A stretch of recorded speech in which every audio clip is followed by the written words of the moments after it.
शंकर जी कहते हैं कि हे पार्वती, जो सौभाग्य को प्राप्त करने वाली महिलाएं हैं वह इस हरितालिका व्रत को यत्न पूर्वक करती हैं तो 7 जन्मों तक समस्त पापों से छुटकारा पा जाती हैं तथा उनके परिवार में पुत्र पौत्रों की वृद्धि होती है, पुत्र पौत्र संस्कारी होते हैं, मांगलिक वृद्धि भी होती है।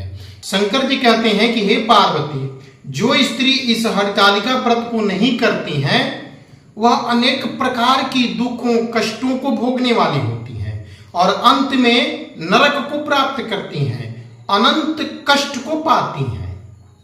और जो स्त्री आज के दिन अर्थात हरितालिका व्रत के दिन दही खाती हैं वह बिल्ली जोनी में प्राप्त करती हैं।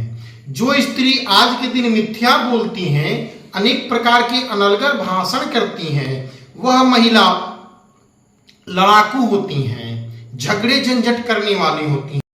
हरितालिका व्रत के दिन शयन करने से, सोने से, रात्रि जागरण नहीं करने से अजगरीन होती हैं और इस दिन जो अपने पति परिवार से धोखा देती हैं, कपट करती हैं, छल करती हैं, वह महिला मुर्गी के जोनी में जन्म लेती हैं। और जो स्त्री आज के दिन अनर्गल मिथ्या आदि भाषण करती हैं वह लड़ाकू होती है और अनेक प्रकार की कष्ट को भोगने वाली।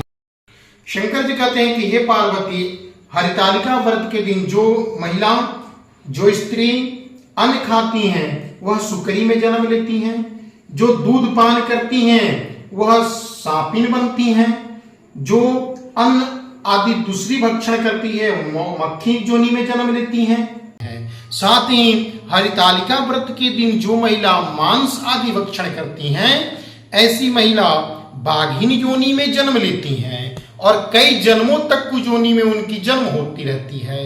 शंकर जी कहते हैं कि हे पार्वती, हरितालिका व्रत को नहीं करने वाली महिला, उपवास जो नहीं करती है और आज के दिन जो जलपान करती हैं, जलपान करने वाली महिला जोंक जोनी में जन्म लेती हैं।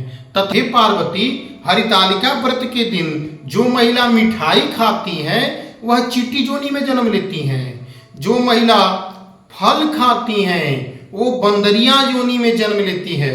तथा हे पार्वती, हरितालिका व्रत के दिन जो महिला सोती हैं, रात्रि जागरण नहीं करती हैं, वह अजगरी के रूप योनि में जन्म लेती हैं। इसलिए हे पार्वती, जो सौभाग्य की इच्छुक महिलाएं हैं वह इस हरितालिका व्रत को बताए हुए विधि पूर्वक, यत्न पूर्वक जो व्रत को करती हैं उनके परिवार में मांगलिक वृद्धि होती है और अनुदिनम दिन प्रतिदिन उनकी सौभाग्य में वृद्धि होती है। भगवान पार्वती मैया, भगवान भोलेनाथ और पार्वती मैया की कृपा आप सबके ऊपर सदैव बनी रहे, सबके घर में मांगलिक वृद्धि हो। नमः पार्वती पतये, हर हर महादेव।